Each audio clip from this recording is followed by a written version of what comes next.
Hello and welcome to i4 Automation. This is Tom from Technical Support. This is Andrew from Sales and Marketing. Today we're going to talk to you a little bit about the Unistream and the different I/O options, because we've got a lot of choice. It can get a bit confusing. It's almost like you've got too much choice. And there doesn't seem to be hard and fast rules in terms of the different options available.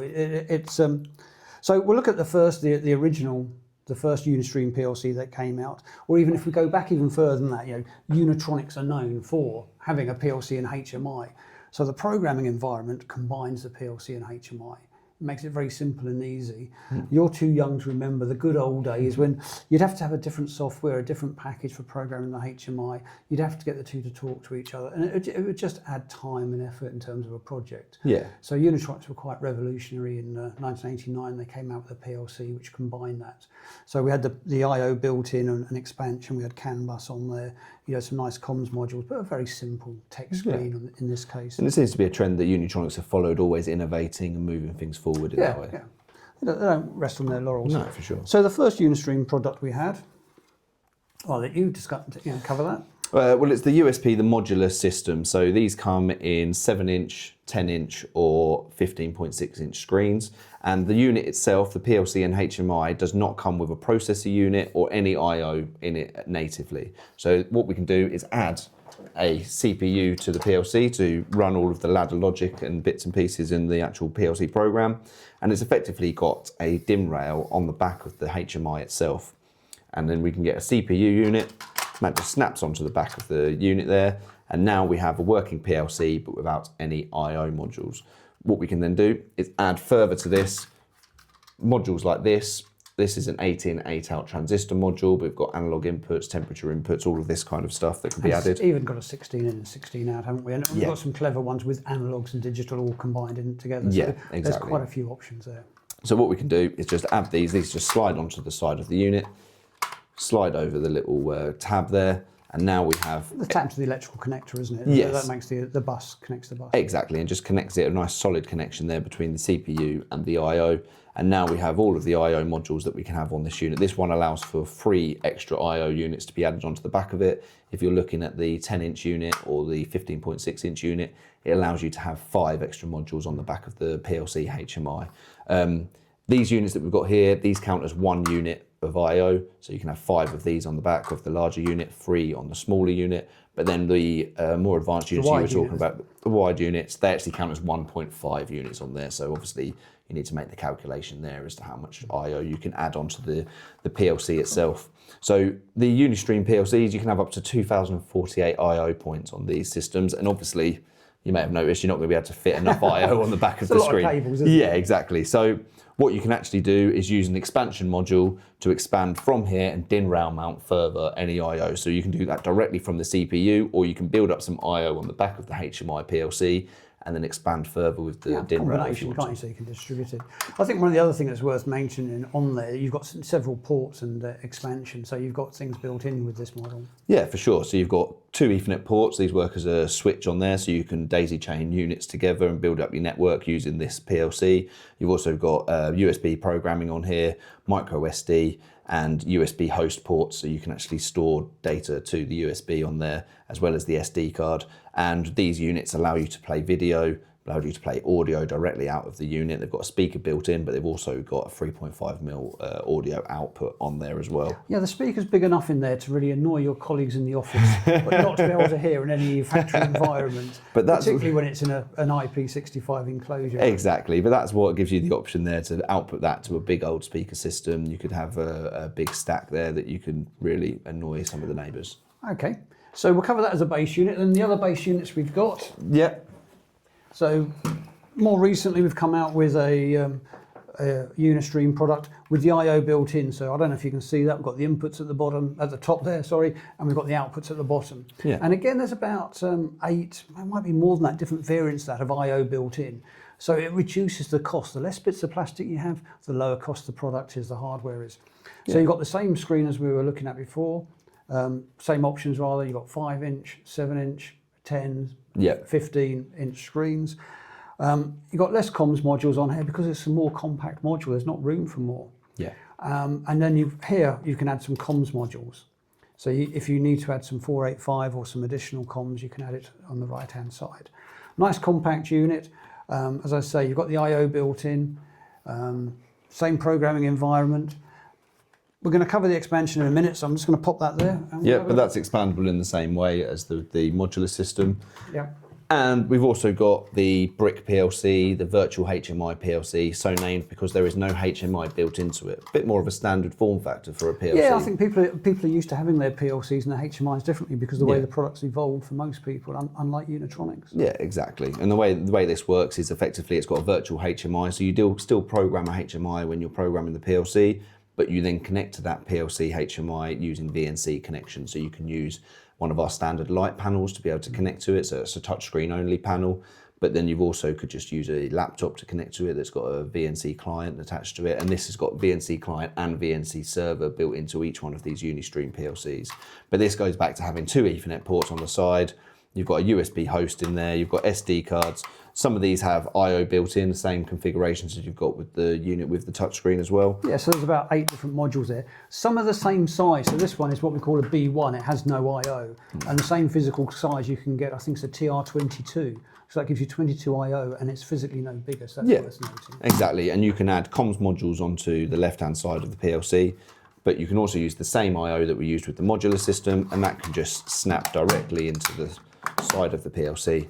And now we've got extra I/O built up onto the side of the PLC. How many I/O cards can we have with that? We can have up to 16 on the side of the PLC, and then you can have another 3 adapters, which gives you 16 on each of those 3 adapters there. Okay, so we can expand it. We can also expand this I/O using the proprietary Unitronics I/O. We can fit a comms module here on the right-hand side.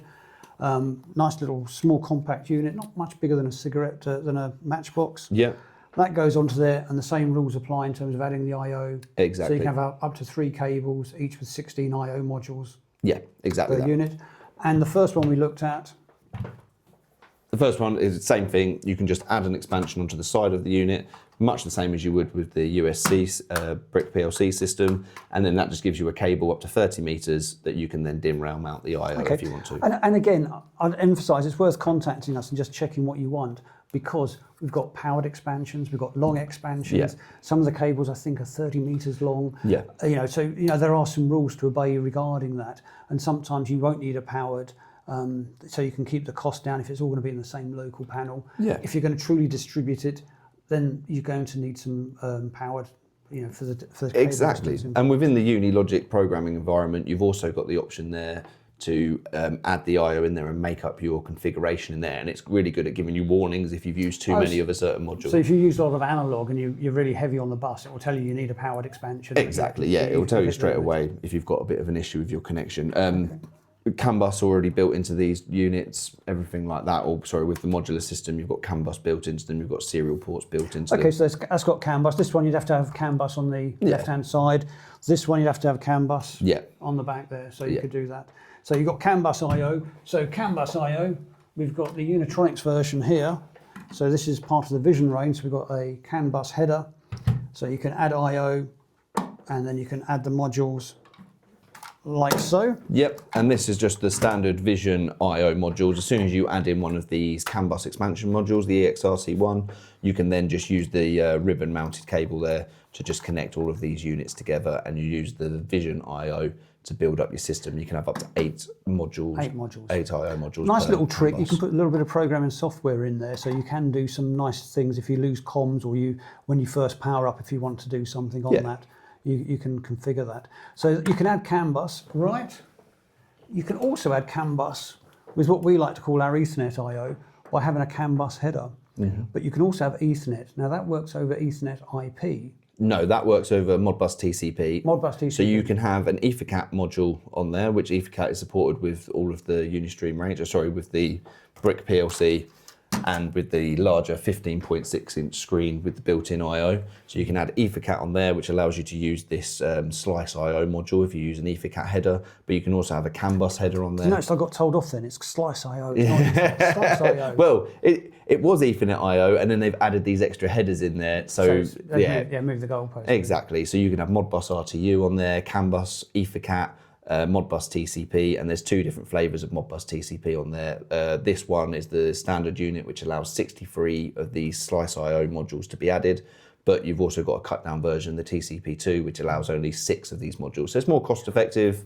Yeah, I was going to say, it's cost effective. If you only need 6 and you need it truly distributed, that might work for you. Yeah. So you can do that with CAN bus. You can add the CAN bus to the I/O modules.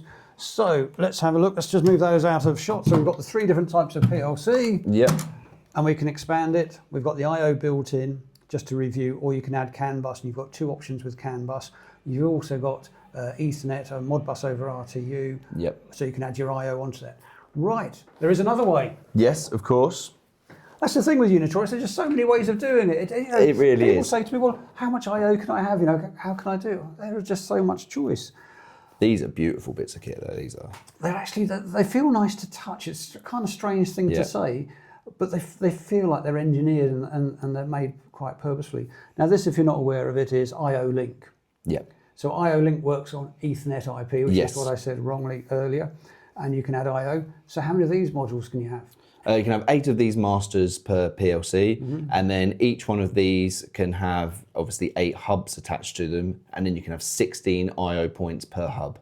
Wow. So you've got quite a lot of I/O that you can expand using the I/O Link, and that's I/O Link, so you can have that as digital inputs and outputs on each one of those I/O points, but you can also have analog. There's modules that have analog inputs and outputs, but then you've also got the I/O Link device network. So if your device, your sensor has I/O Link enabled on it, it means you can actually connect these devices directly to the I/O Link master or the hub, and then from there you can get more information. With the I/O Link, it's basically a system where you have a certain amount of parameters available to you.